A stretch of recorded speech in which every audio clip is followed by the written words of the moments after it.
नमस्कार, स्वागत है आप सभी का हिस्ट्री 360 चैनल में। मैं रवि कुलरिया, हिस्ट्री लेक्चर राजस्थान से। आज के इस वीडियो में मैं बात करूंगा पप्पू सिंह प्रजापति की प्राचीन भारत नवीन सर्वेक्षण के नए एडिशन का। इसका जो पुराना एडिशन 2018 के अंत में आया था वो काफ़ी ज़्यादा पॉपुलर रहा है, खासतौर से नेट जेआरएफ, असिस्टेंट प्रोफेसर और पीजीटी जैसे एग्जाम्स के लिए। और मैंने इसका रिव्यू भी किया था, इसकी कमियों और अच्छाइयों के बारे में पिछले साल बात की थी। अब चूंकि इनका नया एडिशन आ गया है तो हम चर्चा करेंगे कि कैसा है ये, पीछे से कितना इंप्रूवमेंट है, और पहले वाली बुक यदि आपके पास है तो आपको नई लेनी चाहिए, नहीं लेनी चाहिए, किन एग्जाम्स के लिए आपको लेनी चाहिए, किन एग्जाम्स के लिए अवॉइड करनी चाहिए। सारी बातें, इसकी अच्छाइयों और कमियों सहित मैं सब बातें आपको बताने का प्रयास करूंगा। पहली बात, मैंने ये बुक कहाँ से मंगवाई? राजदीप बुक डिपो जोधपुर से मैंने मंगवाई। लगभग 500 रुपये में डिलीवरी चार्जेस सहित मुझे ये मिली है। अमेजॉन फ्लिपकार्ट पर नहीं थी ये, अभी आज अमेजॉन पर मैंने देखी, लेकिन काफ़ी महंगी दिखा रहा था वहाँ पर, तो अभी आप वहाँ से नहीं ले सकते। लेकिन जैसे ही प्राइसिंग वहाँ पर ठीक तरीके से मेंशन होगा, मैं अमेजॉन और फ्लिपकार्ट का लिंक आपके डिस्क्रिप्शन में डाल दूंगा यहाँ पर, और कमेंट बॉक्स में भी मिल जाएगा आपको। 570 रुपये MRP लिख रखा है। ऑफलाइन देखेंगे तो आपको 450 रुपये के करीब ये किताब मिल जाएगी। अब इसमें क्या बदलाव किया गया है? सबसे पहला बदलाव जो कि बुक पढ़ने से पहले ही मुझे दिखाई दे गया वो इसकी पेपर क्वालिटी और प्रिंटिंग, जो कि पहले की तुलना में बहुत ज़्यादा इंप्रूव है। और पेपर काफ़ी स्टैंडर्ड का आपकी बार लग रहा है। वो चिकना सा पेपर जो आपने उपिंदर सिंह की किताब में या अजीत झा की किताब वगैरह में देखा हो, तो वो पेपर है, काफ़ी बेहतर लगा मुझे। प्रिंटिंग भी अच्छी है, और इसके जो चित्र वगैरह हैं वो भी पहले से काफ़ी इंप्रूव हो गए हैं। मैप भी इंप्रूवमेंट है, हालांकि एक दो मैप में थोड़े से मुझे ठीक तरीके से दिखाई नहीं दिए, लेकिन बाकी इसके जो चित्र वगैरह हैं, मैप वगैरह हैं, वो पहले से काफ़ी इंप्रूव है। प्रिंटिंग हो चाहे इसकी पेपर क्वालिटी हो, वो बहुत ज़्यादा इंप्रूव है। लेकिन ये एग्जाम में काम नहीं आती, लेकिन एक सामान्य आप जब पढ़ते हैं तो एक अच्छी बुक होती है, दिखने में अच्छी हो, पेपर क्वालिटी अच्छी हो, तो थोड़ा सा आपको फील अच्छा होता है। अब बात करते हैं इसका कंटेंट कैसा है। पहले तो मैं आपको दिखा देता हूँ इंडेक्स में क्या क्या दिया गया है। जैसा कि ये प्रसिद्ध है सब कुछ शामिल करने के लिए, इनकी किताब में कुछ छूटता नहीं है, वही ऐसा ही है इस बार भी।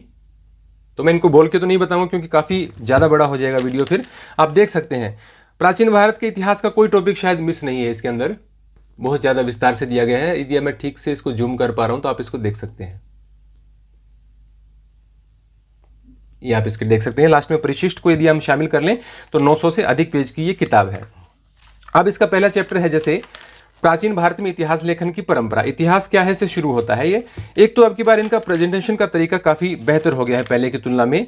काफ़ी इंपॉर्टेंट फैक्ट्स को इन्होंने अलग से मेंशन किया है। पिछली बुक में थोड़ा था, अब की बार थोड़ा ज़्यादा कर दिया है। देखिए, हाईलाइट करने की बात है, या सारणियाँ बनाने की बात है, या चैप्टर की शुरुआत में इंपॉर्टेंट फैक्ट्स को या उसका जो एक सार है वो देने की बात है, वो काफ़ी बेहतर हो गया है पहले की तुलना में। यदि आप देख सकते हैं चित्र वगैरह, पाषाण काल चल रहा था यहाँ पर। क्योंकि पूरी बुक दिखा पाना तो मेरे लिए संभव नहीं होगा, बहुत बड़ी किताब है, जैसे कि मैंने बताया आपको 900 से अधिक पेज की है। और पिछले वाली किताब से यदि आप तुलना करेंगे तो इसकी साइज़ भी अब की बार बड़ी है। इतनी मतलब बढ़ा दी गई है नीचे से, थोड़ा सा साइड से, लगभग आप कह सकते हैं 5-10% इसके पेज बड़े साइज़ के हैं। और अब की बार इन्होंने ये भी किया है कि देखिए ऊपर नीचे जगह ठीक तरीके से छोड़ी है, स्टैंडर्ड की बुक लगती है। पिछली वाली कई जगह ऐसी लगती है जैसे फोटोकॉपी वगैरह हो, लेकिन अब की बार इनका जो प्रकाशन का तरीका है वो काफ़ी बेहतर हो गया, काफ़ी इंप्रूव हो गया, स्टैंडर्ड दिखाई देता है बुक का। और इसीलिए थोड़ी सी इसकी प्राइसिंग बढ़ाई गई है, लेकिन इस प्राइसिंग में जो मिलता है वो ठीक लग रहा है मुझे। 900 पेज की किताब इतने रुपए में लगभग मतलब महंगी नहीं कही जा सकती, अच्छी किताब है। अब बात करते हैं कंटेंट कैसा है इसका। कंटेंट इसकी पहली किताब का भी अच्छा था, इस किताब का भी अच्छा है। चेंज क्या हो गया है? 10 से 15% मैटर आपको अलग से मिलेगा, थोड़ा सा एक्स्ट्रा मिलेगा। चीज़ों को बेहतर तरीके से व्यवस्थित किया गया है, कुछ बदलाव भी किया गया है, कुछ जो बातें हैं उनको अलग तरीके से लिखने का प्रयास किया है। मोटा मोटी आप यदि आपकी बुक उठाकर 5-10 पेज पलटेंगे तो आपको लगेगा कि लगभग वही है, लेकिन लगभग वही नहीं है। लगभग देखिए, इनकी इतनी बड़ी किताब थी तो आप कहेंगे कि नया तो कहाँ से लिखेंगे, वही अशोक है, वही महात्मा बुद्ध है, वही महावीर जैन है, वही हड़प्पा सभ्यता है, तो सब कुछ तो बदला नहीं जा सकता। लेकिन 10 से 15% इसमें मैटर एक्स्ट्रा भी है, बदलाव भी किया गया है, बेहतर तरीके से प्रेजेंट भी किया गया है।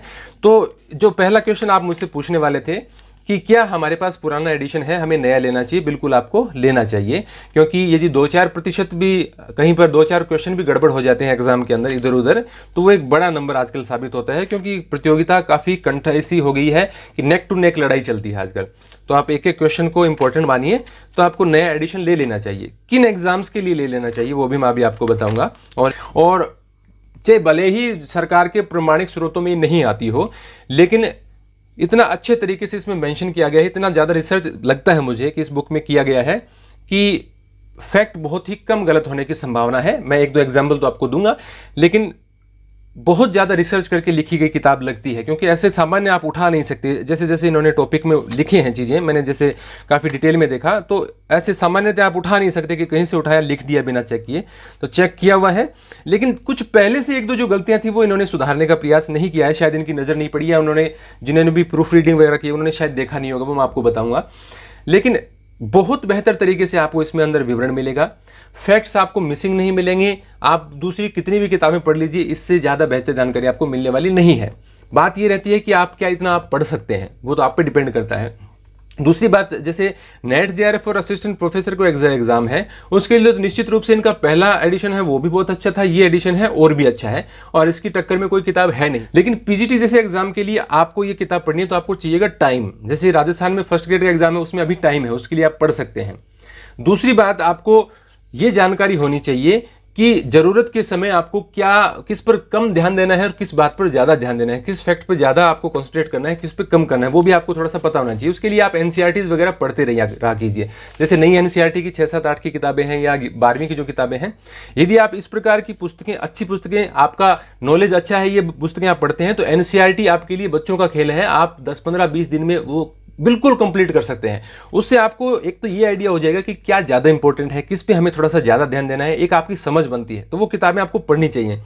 और ये किताब आप, मैं कहूँगा कि पीजीटी के लिए भी यदि आपके पास समय है तो आपको इस किताब के साथ जाना चाहिए। गलतियों की मैं कह रहा था, जैसे मैं किताबों में गलतियां निकाल देता हूं काफ़ी सारी बार, लेकिन इसमें इतनी ज़्यादा चीज़ें हैं, उसके अनुसार यदि हम गलतियां देखें तो इसमें कुछ भी गलतियां नहीं हैं। और जैसे एक दो प्रिंटिंग मिस्टेक्स आप उनको कह सकते हैं। जैसे एक जो स्किज़मेडिक्ट है, पेज नंबर मैंने मेंशन किया था, इसमें 300 कुछ के आसपास है, 300, 400 से थोड़ा सा पहले था, मैं आपको दिखा देता हूँ। जैसे मैं, क्योंकि आप बहुत से विद्यार्थी काफ़ी ध्यान से तैयारी करते हैं, उनको लिख लेना चाहिए। जैसे यहाँ पर ये दिया गया है, ये काफ़ी अच्छा विवरण दिया है यहाँ पर, कौशाम्बी स्तंभ से प्राप्त अभिलेख। इसमें ये जो है मतभेद रोकने हेतु आदेश है, ये स्किज़मेडिक्ट, तो SCHISM, कोई मिस्टेक नहीं है, ये सिर्फ स्पेलिंग में मिस्टेक है। SCHISM स्किज्म होता है, ये मतभेद रोकने संबंधी जो उनका अभिलेख है। और ये देखिए, ये जो सिंधु सभ्यता का स्थल है हड़प्पा, तो ये भी इसमें देखिए प्रिंटिंग मिस्टेक है, सिर्फ मोंटगोमटी है।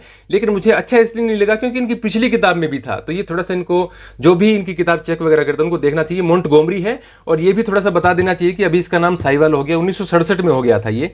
और मैंने कितनी किताबें देखी, लगभग इतिहासकार यही गलती करते हैं, ध्यान नहीं देते थोड़ा सा इसके ऊपर। और जो कुछ ऐसी बातें, जैसे एक में जो मैंने देखा था, व्यापार वाला जो सिस्टम है हड़प्पा में, उसमें जेड के बारे में बता रखा है, तो जेड स्टोन हरिताश्म पत्थर होता है, उसके ब्रैकेट में जस्ता लिख रखा है, वो शायद मुझे थोड़ा सा ठीक नहीं लगा। इस प्रकार की कुछ बातें हैं।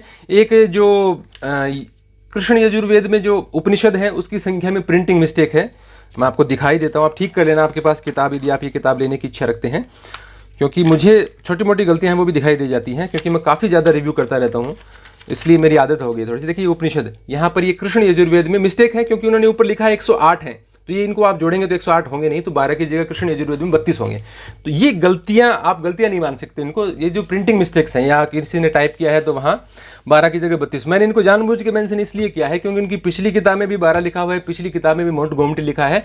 तो अब की बार ये मतलब इसमें इसको ठीक किया जाना चाहिए था, इसलिए मैंने जानबूझ के इसको मेंशन किया है यहाँ पर।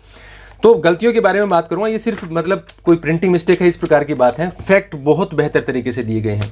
जो प्रोमिनेंट हिस्टोरियंस हैं, चाहे आप उपिंदर सिंह की बात करें, इरफान हबीब की बात करें, रोमिला थापर की बात करें, सबकी जो जानकारियाँ हैं वो इसके अंदर ऐड करने का प्रयास किया है। जैसे एक चैप्टर में मैंने देखा था कि टोनी जोसेफ, जो मानव की उत्पत्ति संबंधी सिद्धांत है, उसमें दिया गया है, तो टोनी जोसेफ की पूरी जानकारी दी गई है। उनकी किताब अर्ली इंडियन से लिखा भी गया है कि उनकी किस बुक से ये लिया गया है। एक जगह प्रागैतिहास जो किताब आती है इरफान हबीब की, उससे बेहतरीन जानकारी ली गई है। उपिंदर सिंह की किताब से जहां लिया गया है वह मेंशन भी किया गया है। तो काफी व्यवस्थित सी किताब अब की बार लगी, और पीछे से काफी इंप्रूवमेंट है। आपके पास पुरानी है तो भी आपको नहीं लेनी चाहिए। अब गलतियां मतलब आप अवॉइड कर सकते हैं, इतनी कम गलतियां हैं इसके अंदर। और जैसे किताबों से यदि मैं तुलना करने का प्रयास करूं, तो जैसे SK पांडे की किताब आती है, सौरभ चौबे की आती है, उपिंदर सिंह की आती है। उपिंदर सिंह की काफी अच्छी किताब है, हालांकि इतने ज्यादा फैक्ट्स जो पीजीटी वगैरह के लिए आप कह सकते हैं असिस्टेंट प्रोफेसर के लिए वो उतने उसमें ज़्यादा नहीं मिलते, लेकिन वो एक स्टैंडर्ड की किताब है, वो अलग प्रकार की किताब है, उससे मैं तुलना भी नहीं कर सकता इसकी। लेकिन जो मल्टीपल चॉइस क्वेश्चन वाला एग्जाम है, चाहे वो नेट जेआरएफ हो, असिस्टेंट प्रोफेसर हो और पीजीटी में तब जब आपके पास टाइम हो और आपका थोड़ा सलीका हो आपको पढ़ने का कि क्या पढ़ना चाहिए, और यदि आपके पास समय कम हो तो क्या छोड़ना चाहिए। तो कम समय में आप इसके हाथ लगाएं तो सोच कर लगाएं थोड़ा सा, क्योंकि जानकारियां इसमें लेखक की गलती नहीं है कि उन्होंने इतना ज़्यादा लिखा है, उन्होंने तो बड़े एग्जाम्स को ध्यान में रखते हुए लिखा है। तो पीजीटी के लिए अच्छा समय है, तो आप इसकी तैयारी कर सकते हैं। जैसे यूपी पीजीटी में अभी एग्जाम हो चुका है, अगला जब तक आएगा तब तक आप निश्चित रूप से इसको पढ़ सकते हैं। या कोई और स्टेट पे मैं थोड़ा सा कम फोकस रखता हूं क्योंकि एग्जाम्स कब होते हैं, यूपी राजस्थान पे थोड़ा ज़्यादा ध्यान रहता है मेरा। तो आप इसको PGT assistant professor net JRF के लिए इसको आप पढ़ सकते हैं। और इसमें लास्ट में जो परिशिष्ट वगैरह दिए गए हैं, मैं आपको टॉपिक्स तो कुछ दिखाए नहीं, आप देख लेना दोबारा, इसमें मैं कुछ पेजेस दिखा देता हूं क्योंकि काफ़ी बड़ी किताब है, छोटे छोटे हर बात में इसको आपको दिखा नहीं सकता। इसमें लास्ट में परिशिष्ट में जो बातें दी गई हैं वो भी बहुत इंपॉर्टेंट है। एक जगह इसमें किताबों का विवरण दिया है, ये तो स्रोत है, ये भी किताबों के नाम है यहाँ पर भी। लेकिन कई बार देखिए, जैसे कुछ विद्यार्थी मुझे डीयू या जेएनयू में एंट्रेंस के एग्जाम के लिए बारे में पूछते हैं कि कुछ ऐसी किताबों के नाम आते हैं कि सर उनके क्वेश्चन बहुत ज़्यादा पूछते हैं उन एग्जाम्स में, मैंने देखा भी है, कई क्वेश्चन उसके पूछते हैं। तो उसके लिए यहाँ पर मैंने देखा था, लास्ट में विवरण दे रखा था और काफ़ी अच्छी अच्छी किताबों के नाम वहाँ पर इसके अंदर दे रखे हैं, पारिभाषिक शब्दावली वगैरह भी दे रखी है। तो लास्ट में परिशिष्ट में भी अच्छी बातें इसके अंदर ऐड की गई हैं। तो ये मेरा कंक्लूजन आप मान लीजिए अब इसके बारे में। नेट जेआरएफ असिस्टेंट प्रोफेसर के लिए इससे बेहतर किताब नहीं है। पीजीटी में आप देख सकते हैं आपके पास समय कितना है, उसके अकॉर्डिंग ज़्यादा समय है तो सबसे बेस्ट बुक आपके लिए ये होगी। अभी तक में कोई भविष्य में कोई लेखक इंप्रूव करता है, बेहतर लिखता है, तो उसकी किताब के बारे में मैं आपको बताऊंगा। तो ये पप्पू सिंह प्रजापति की प्राचीन भारत नवीन सर्वेक्षण है। आपके पास पुराना एडिशन है तो भी आपको चेंज कर लेना चाहिए। ऑफलाइन आप लेंगे थोड़ी सी आपको सस्ती मिलेगी, डिलीवरी चार्जेस आपको नहीं मिलेगा। यदि आप दूर के इलाकों में रहते हैं मेरी तरह, तो आप ऑनलाइन आपको मंगवाना पड़ेगा, वही ऑप्शन है। तो लिंक वगैरह मैं डिस्क्रिप्शन में डाल दूंगा। अभी तो फ्लिपकार्ट पर तो थी नहीं, आज अमेजोन पर थोड़ी महंगी थी, तो आप चाहे तो राजदीप बुक डिपो वालों से मंगवा सकते हैं, उनकी माई बुक पिकअप नाम की ऐप आती है, उससे भी आप मंगवा सकते हैं। या अमेजोन पर भविष्य में कम प्राइस में, यदि सही प्राइस में मिलेगी तो मैं उसका लिंक डिस्क्रिप्शन में डाल दूंगा। तो ये मेरा कुल मिलाकर पूरा विवरण मैंने आपको दिया कि प्राचीन भारत नवीन सर्वेक्षण में क्या है, क्या नहीं है, क्या बदलाव किया गया है। बहुत सारी चीज़ें इसमें इंप्रूव की गई हैं, बेहतर तरीके से प्रेजेंट की गई हैं, और पुरानी किताब है तो भी आपको नई ले लेनी चाहिए मेरी राय में। धन्यवाद।